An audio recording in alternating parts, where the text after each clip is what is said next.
In August of 2019, 5 experienced hikers entered the Sawtooth Mountains. They signed the trail registry at 6:42 a.m. Clear skies, mild wind, ideal conditions. 3 days later, 4 names appeared on the missing persons report. 1 did not. Search teams would later say the terrain was dangerous, unpredictable weather, steep granite faces. But none of that explains the GPS data, because on the second night, the signal kept walking. They weren't amateurs. They weren't reckless. They were prepared. Ethan Cole, 31, outdoorsman, small but growing YouTube channel, confident, charismatic, used to being the one who knows the way. Ethan, all right guys, day 1 in the Sawtooth, 3 days, 30 miles, alpine lakes, 0 cell service. If we get eaten by a bear, upload this. Laughter. Mara Jensen, 26, wildlife biology graduate student, practical, observant, the kind of person who notices when birds go quiet.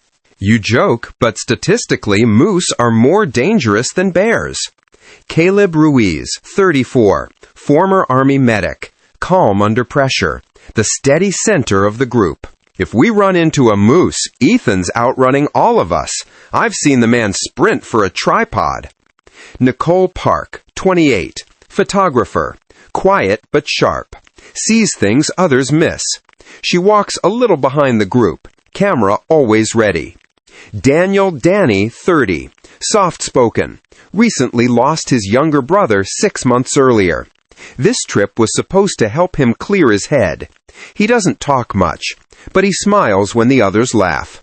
They told their families the same thing before they left. Ethan, 3 days in, signal might drop. We'll check in Sunday night. Don't worry, I've got medical covered. It's just hiking, Mom. Yeah, I'll be back before work Monday. They began near Alice Lake. Granite peaks rising like broken teeth. Glacial water, thin air, silence that feels older than language. The first day went exactly as planned, which, according to Caleb Ruiz, was the first sign something was wrong. Night 1. Temperature drops fast at elevation. Nicole stands away from camp, adjusting her tripod. Hold still. The light's perfect on that ridge. You're photographing rocks? I'm photographing scale. Click. Another click. Far across the valley, a dark tree line cuts against fading blue sky. She lowers the camera. For a moment, she squints. There's something between the trees. Tall. Still. Human-shaped. She zooms in. It's gone. She lowers the camera again. Nothing but pines and shadow. Weird. Back at camp, she scrolls through photos, zooms in, enhances exposure, and there, between 2 trees nearly half a mile away, a vertical shape. Too straight to be a trunk, too narrow to be a bear. It looks like someone standing, watching them. Caleb, probably another hiker. Mara, there hasn't been anyone on the trail since noon. Ethan, long lens distortion, pareidolia, the brain fills gaps. Nicole doesn't argue, but she doesn't delete the photo. Inside tents, fabric rustle softly, then footsteps, slow, crunch, pause, crunch, pause, circling camp, not 4-legged, 2 steps, weight shift, 2 steps. Mara opens her eyes inside her tent, listens. Mara? Caleb? No response. Outside, crunch, directly beside her tent now, the sound of someone exhaling. Not loud, but close. Ethan unzips his tent slightly and shines a headlamp out. Nothing. No eye shine. No movement. No animal sounds. No insects. No owls. No wind. Just silence. And the distinct feeling that whatever had been walking stopped because it knew he was looking. In the morning, they would tell each other it was a deer, or shifting rocks, or imagination sharpened by altitude. But later, when investigators reviewed Nicole's final photographs, they noticed something the hikers did not. In the image taken at 8:17 p.m., the silhouette on the ridge is visible. In the image taken at 8:19 p.m., it is closer. Why is it so cold? Pause. Where are my boots? Ethan stands barefoot in the thin alpine frost, staring at the empty space beside his sleeping bag. His boots are gone. Not tossed aside, not half buried. Gone. Caleb. Did you move them? Ethan. No, I always leave them right there. Mara circles the campsite slowly, studying the ground. Nicole checks behind logs, under packs. Then, Mara. Guys, up there. 50 yards uphill, on a flat slab of granite, Ethan's boots sit side by side, perfectly aligned, toes pointed directly at camp. They approach slowly. The boots are clean, untouched. No scuff marks on the leather, no mud disturbed around them. Mara crouches low, brushing her fingers across the soil. Her expression changes. There are no tracks. Ethan. What do you mean? No animal prints, no drag marks, nothing carried them. She scans the slope carefully. Soft earth, pine needles, fine dust, unbroken. Caleb forces a laugh. All right, very funny. Locals messing with us, maybe. No one responds, because there are no other camps nearby, no voices, no smoke, no distant gear clanking, just wind, and 5 sets of footprints from yesterday. Nothing else. Predators leave patterns. Humans leave evidence. This left neither. They pack up without joking, without music, without filming. They head toward Alpine Lake. The trail should be simple. 2 miles northeast, gradual incline, marked by cairns and tree blazes. Ethan checks his GPS. The screen flickers. Signal bars vanish, return, vanish again. Coordinates blink, recalculate. Come on. The arrow rotates slowly in a full circle. Mara notices something ahead, a trail marker carved into a pine. The wood is pale and fresh, sap still wet. That wasn't here yesterday. Caleb, you sure? I catalog trail markings for research. I notice things like that. They continue. Another marker, then another. Each one looks newly cut, too clean, too recent. Daniel slows his pace. His breathing shifts, shallow. He scans the trees. Daniel, this isn't the same trail. Ethan stops. It's the only marked route. Daniel, no, the meadow should have been on our left. The stream crossing, we didn't pass it. Nicole pulls out her camera, scrolls through yesterday's photos, finds one taken mid-afternoon. They're laughing in a wide meadow. Granite peaks behind them. But, zooming in, 5 tiny figures are visible near the tree line, hiking, in the background, on this same trail. Nicole, that's us. Caleb, no, that was yesterday. Yeah, but we hadn't reached that meadow yet when I took this. Silence. The figures in the photo walk in single file, exactly as they are now. Daniel stares at the image. His face drains of color. Daniel, zoom in more.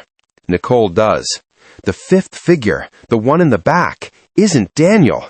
It's taller, and its arms hang too low, almost to its knees. The photo glitches, pixelates, returns to normal. Now only 4 hikers visible in the background. The 5th shape, gone. They don't speak for a long time after that. By late afternoon, the sky shifts unnaturally fast. Clouds roll over the peaks like a closing fist. Fog pours down through the trees, too thick, too sudden. Ethan, stay tight. No one wanders. They move in a closer formation. Caleb in the rear now. Daniel falls slightly behind. Only a few steps, but enough. The fog swallows sound. Footsteps become muted. Breathing louder. Then a scream. Short, sharp, cut off instantly. Danny! They run toward the sound. Branches whip past. Mara nearly slips on damp stone. They break into a small clearing. Daniel's backpack lies in the center, upright, unzipped, his water bottle still clipped to the side. A tree branch overhead is snapped clean, 9 feet above ground. The wood splintered outward, as if something powerful pulled down or lifted up. Mara scans the soil. It's disturbed, but not scattered. The earth forms a rough circle, like something heavy pressed down, and then rose. No blood, no torn fabric, no drag trail, no footprints leading away. Caleb's voice drops, almost afraid to give shape to the thought. Caleb, something lifted him. Ethan shakes his head violently. No! Number! That's not... He probably ran! He's hiding! Danny! His voice echoes strangely, too flat, as if absorbed. The wind stops, completely. Fog hangs frozen in place. The trees do not move. The forest makes no sound, not even insects. 4 of them stand in that clearing, staring at the snapped branch, at the circle in the dirt, at the empty space where Daniel had been seconds before. And for the first time, they understand something is wrong in a way that cannot be reasoned with. Narrator: there are rules in the wilderness. Stay visible, stay together, stay alert. They followed every rule, and still the mountain took one. Not quite a scream, not quite wind.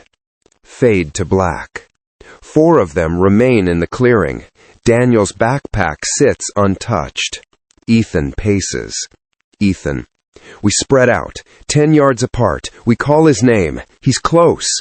Caleb: no, we don't split up. If he fell, if he's injured, then he can answer. Silence. They call for him again. Nothing answers. No birds lift from trees. No echo returns. Just the heavy press of air. Ethan runs a hand through his hair, breathing too fast. We're losing light. We can't stay up here. We descend now. Regroup at lower elevation. Mara: and if he comes back to this spot?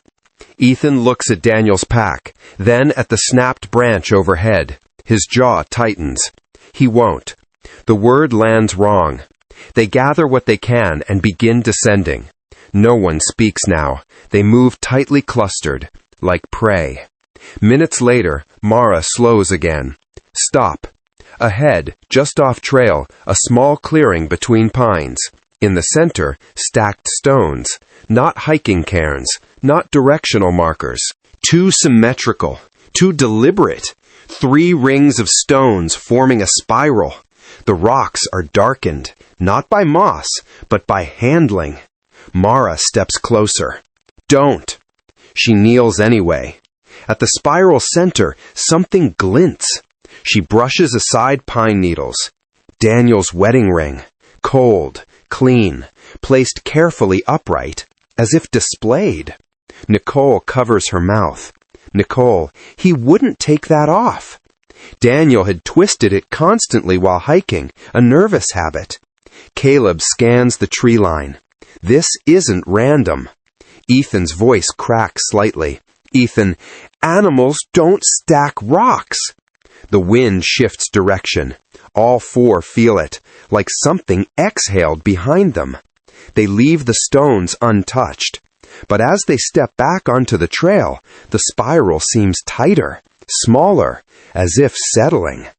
Night in alpine wilderness is never silent.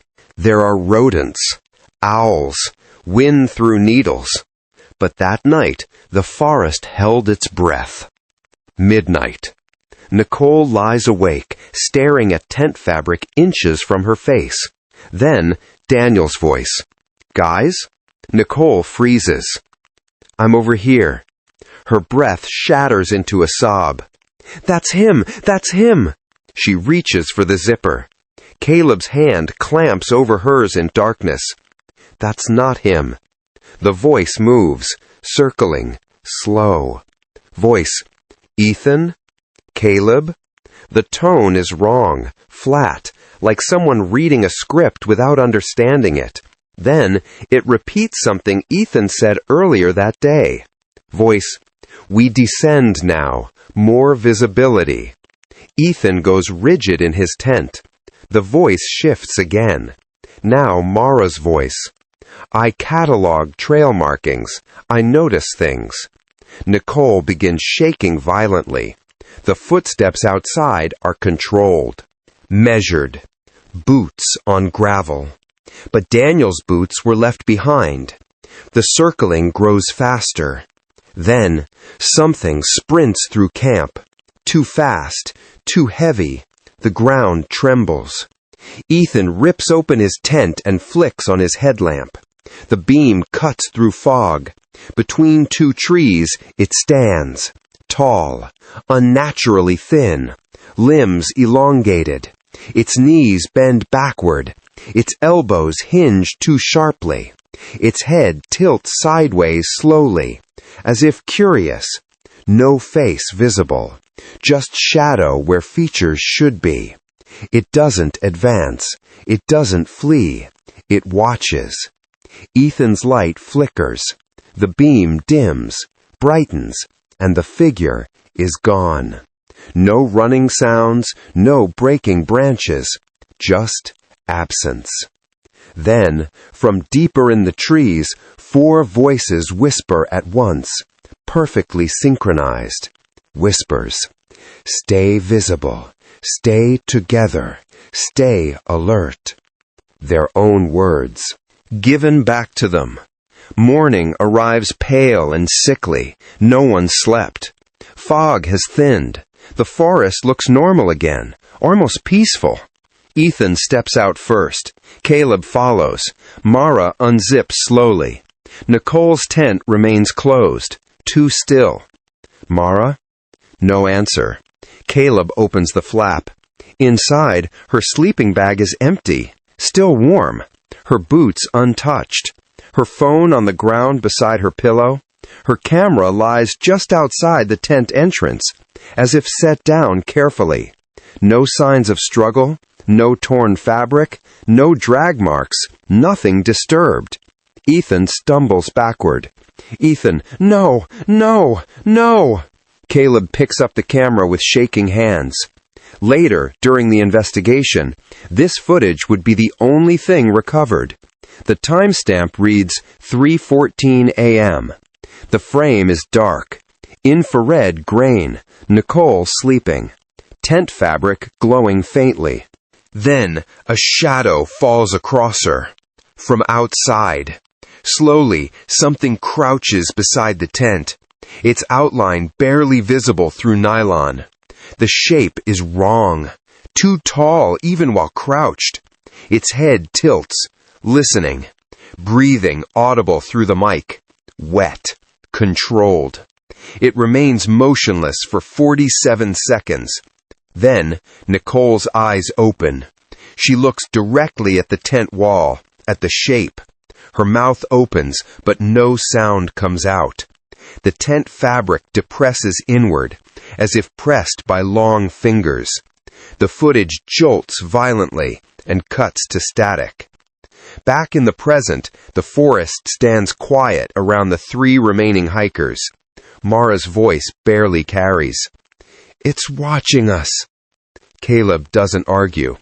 Ethan stares at the tree line. The fog coils lazily between trunks. And somewhere, just beyond visibility, something shifts its weight. Waiting. By the end of the second night, 2 were gone.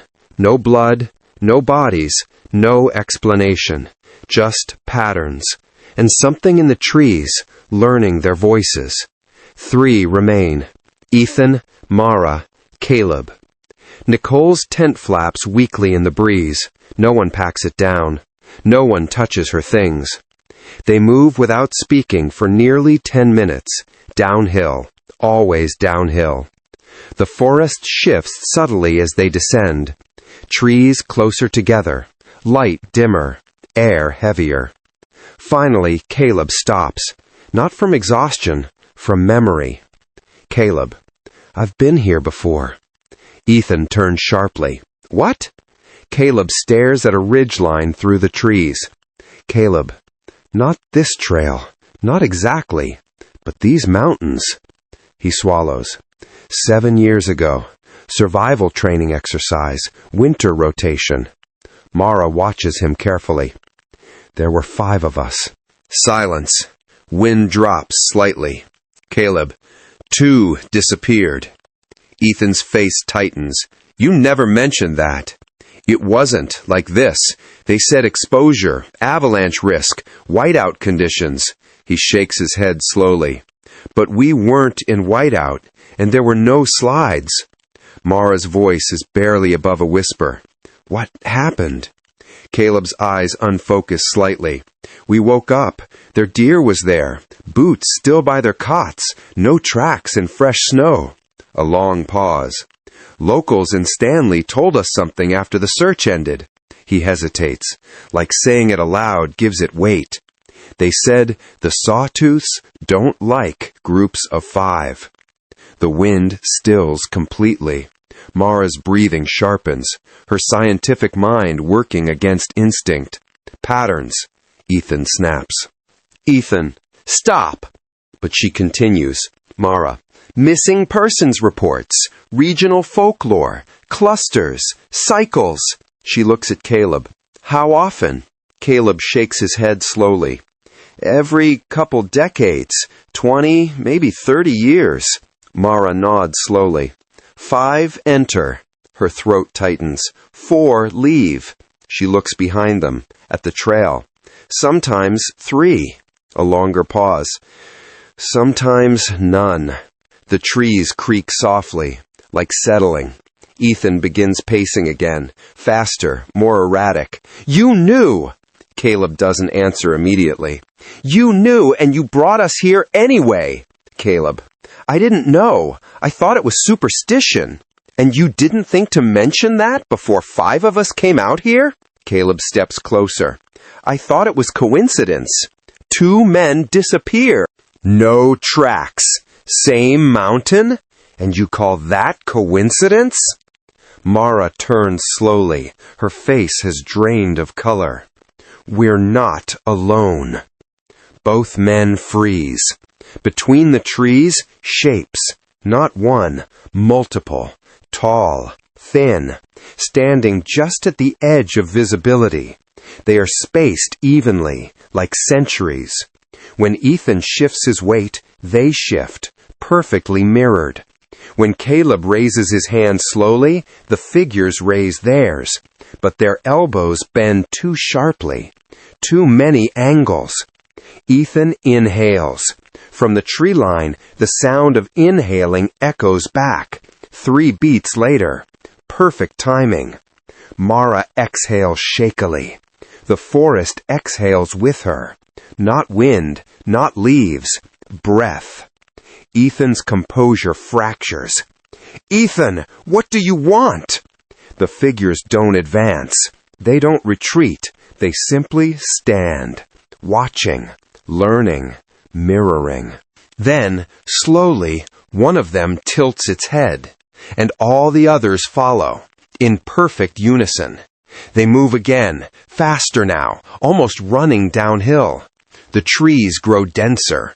Roots twist above ground like veins. The air feels wrong, heavy, muffled. Then a voice, soft, close. Voice. Mara. She freezes. The voice is hers, perfectly hers. Same pitch, same breath pattern. Voice.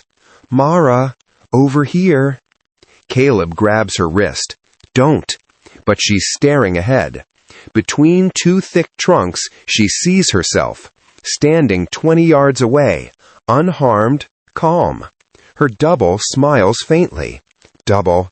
It's okay. Ethan steps backward slowly. Don't look at it.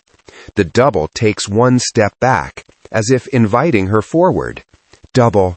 You were right. There's a pattern. Mara's scientific certainty fractures. She takes 1 step forward. Caleb tightens his grip. Caleb, Mara, that's not... The ground beneath her collapses. No cracking sound, No warning shift, just sudden absence. She drops straight down. Caleb lunges, fingers brushing her sleeve, but she's gone. The earth closes silently, like water sealing after a stone sinks. No impact, no scream, just whispering, soft, layered, dozens of voices overlapping, repeating her last words. There's a pattern, there's a pattern, there's a pattern. Ethan and Caleb stand over solid ground. No hole, no disturbed soil, just pine needles, undisturbed. Ethan looks up slowly. The figures in the trees are gone, every one of them. The forest is still again, empty. 2 remain. By sunset of the second day, 3 had been taken. No blood, no struggle, no proof. Only a pattern tightening around the number 5. And the mountain, watching what was left. Caleb and Ethan run downhill blindly. The forest warps. Trees seem taller. Shadows stretch unnaturally. Branches grasp at them like fingers. Ethan, faster! Keep moving! Caleb stumbles over roots. Ethan keeps moving ahead. Then Ethan trips. A heavy rustling in brush, something moving unnaturally fast. Before Caleb can reach him, a massive weight drags Ethan backward into the dark undergrowth. Caleb! No scream, only the faint sound of fabric tearing. Ethan's voice floats from the shadows, calm and eerily detached. It's been here a long time.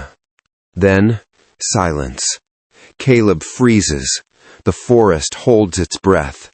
Nothing moves. No branches snap. No footsteps return. Caleb stumbles onto a highway at first light, dehydrated, delirious, shivering. Eyes wide. Hands raw from gripping roots and bark. He collapses near the guardrail. Rescue teams arrive later. They found nothing. No bodies. No campsite. No footprints. No evidence that 5 people had ever entered the mountains together. Only one photograph was recovered from Nicole's memory card. It shows the group at the trailhead, smiling, happy, granite peaks behind them. And behind them, 5 figures stand in the trees, watching, silent, unmoving, eternal. Caleb stares at the photo, eyes wide, hands trembling. He drops the card to the floor. Officials close the case, citing exposure and terrain hazards. But locals in Stanley tell a different story. They say the mountain doesn't take people, it replaces them. Caleb, at home, months later. Dark room. Clock shows 3:14 a.m. He stirs in bed. A shadow drifts across the window. He sits up, heart pounding. Outside, on the porch, boots. 5 pairs, lined up, facing the house. Caleb, no, not again. Truth or conspiracy?